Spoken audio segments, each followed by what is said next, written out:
All right, it's Dr. Brett here at Delta Health, and a common question we get from patients who either moving out of the area or have friends or family members in different areas of the country is, hey, can you find us a chiropractor? Can you find them a chiropractor type of deal?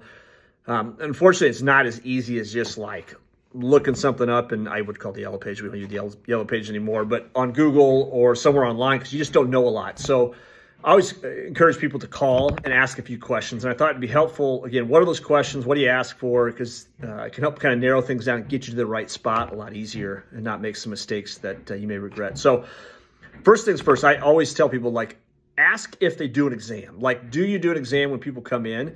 And the reason is that an exam is a really critical part of them finding out more about you. Like, just because of the inconvenience of having to do an exam or a little extra cost having to do an exam, like, you want them to do an exam, because if they don't know enough about you to do what they need to do for you to get you the results they need to get to. So do they do an exam? Do they do films on people, x-rays on people? It's a really important thing to ask on there. So that's number one. Number two is what everybody asks about, like, how do you adjust people? What's your technique? Things like that. Like, do you use hands-on? Do you use instrument adjusting? Is it full body, or is it very specific to certain areas? Do you do extremities like arms and legs and ankles and things like that? Or do you stick with just spinal stuff? Do you do kids? Do you do adults?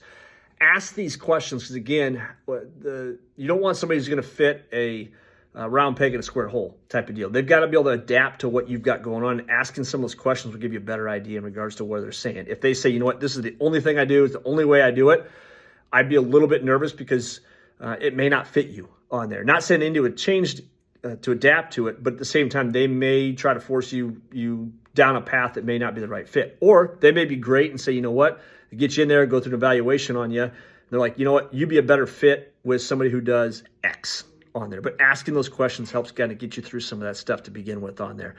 Third question I always ask, do you do symptomatic based care, or do you do corrective, fix the problem based care? I'm a big fan of corrective, fix the problem, because at the end of the day, that's why you're here. You're here to fix problems. Therefore, it's not a poof, voila, you're brand new. It doesn't work that way on there. And just chasing symptoms around never actually gets you better. It makes you even more dependent upon somebody in the long haul. Yes, in the beginning, corrective may involve a little bit more involvement on your end, but here's the thing.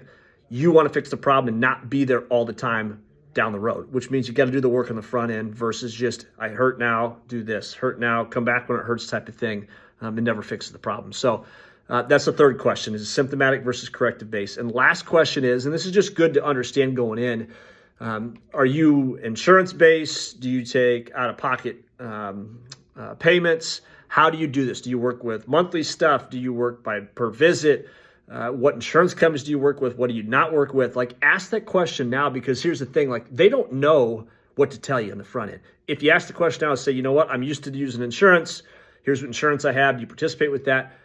Get it figured out then. Don't wait for 2 or 3 visits down the road or 10 visits down the road and all of a sudden you get a big surprise because you weren't expecting it. Ask the question now. So again, reviewing these things quickly on here. Do they do an exam with you?